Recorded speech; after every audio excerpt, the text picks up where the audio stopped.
আজ প্রচন্ড ধকল গেছে। এখন দরকার এই কফিনের ভেতরে শুয়ে কবিতা পাঠ করে মনটাকে কেন্দ্রীভূত করা। এ হার্ড আর্নড রেস্ট।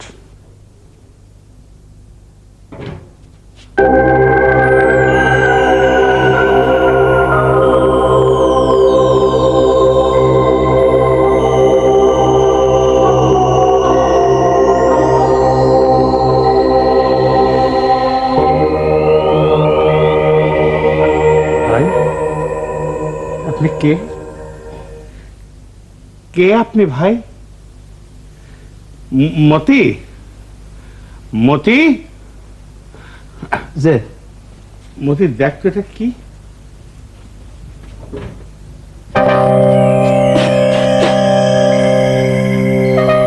লাশের লাখ লাগে বড় চাচা। লাশ? এর ভিতরে লাশ এলো কোথেকে? বুঝতেছি না। চোখে ধান্দা দেখছি না তো? হ্যালুসিনেশন হইতে পারে। ফরহাদ ভাইজান এনে দেখাবো? হ্যাঁ ঠিক আছে, তাকে ডেকে নিয়ে আয়। কিন্তু খবরদার আর কাউকে বলবি না, টপ সিক্রেট।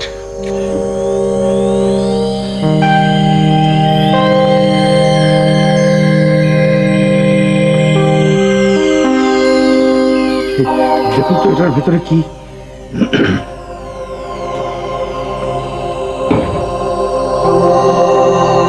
ও মাই গড! ও মাই গড কি? ও মাই গড কি? আল্লাহ কি আপনার একার নাকি? আল্লাহ আমাদের সবার। বলেন ও আওয়ার গড। ও আওয়ার গড। ঠিক আছে, এবারে এই হাজতে যাওয়ার জন্য তৈরি হয়ে যান। কেন? আমাকে হাজতে যেতে হবে কেন? বাহ, বাড়ির মধ্যে আনআইডেন্টিফাইড ডেড বডি, আপনি বাড়ির মধ্যে বসে রয়েছেন, আপনাকে হাজতে যেতে হবে না? আমাদের সকলকে যেতে হবে। মতি, যে বাড়ির সবাইকে গিয়ে বল হাজতে যাবার কাপড় পরে নিতে। আর এই আবার টেলিফোনটা দে। আচ্ছা।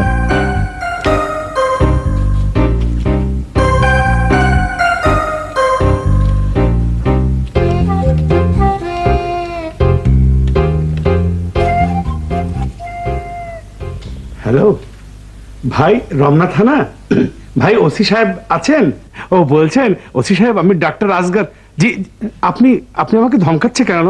আপনি আগে আমার কথাটা জি হ্যাঁ, আমি সেই ডাক্তার আসগর। জি জি, আমাদের বাড়িতে মানে আমার বেডরুমে একটা আনআইডেন্টিফাইড ডেড বডি পাওয়া গেছে।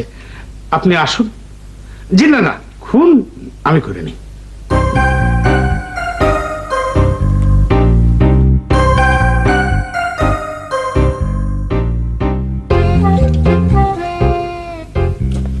তিতলি ভাইয়া যাই কেমন? আগের বার তো ফাঁসি হয়নি, এবার মনে হয়ে যাবে। পুলিশ তো আর আমাকে বারবার ছেড়ে দেবে না, তাই না কঙ্কা ভাইয়া? আনিস ভাই, আপনার আসলে হলে চলে যাওয়াই উচিত ছিল, তাহলে আর এই বিপদে পড়তেন না। তিতলি ভাইয়া, তুমি পুলিশকে চেনো না, পুলিশ আমাকে হল থেকেও ধরে নিয়ে আসতো, তাই না কঙ্কা ভাইয়া? আচ্ছা আমি চাই।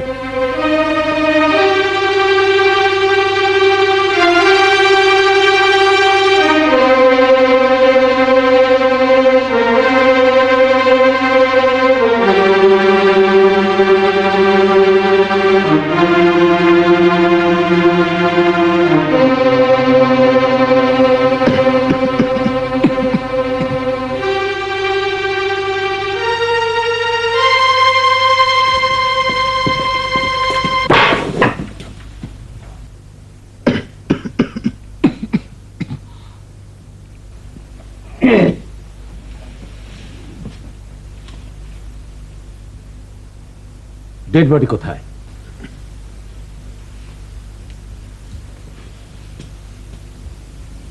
আপনাদের সবাইকে একটু থানায় যেতে হবে। জি জি, আমরা সেটা জানি এবং সেই জন্য আমরা প্রস্তুত। কেবল ওই আনিস এখনো রেডি হয়নি, তবে শিগগিরই হয়ে যাবে।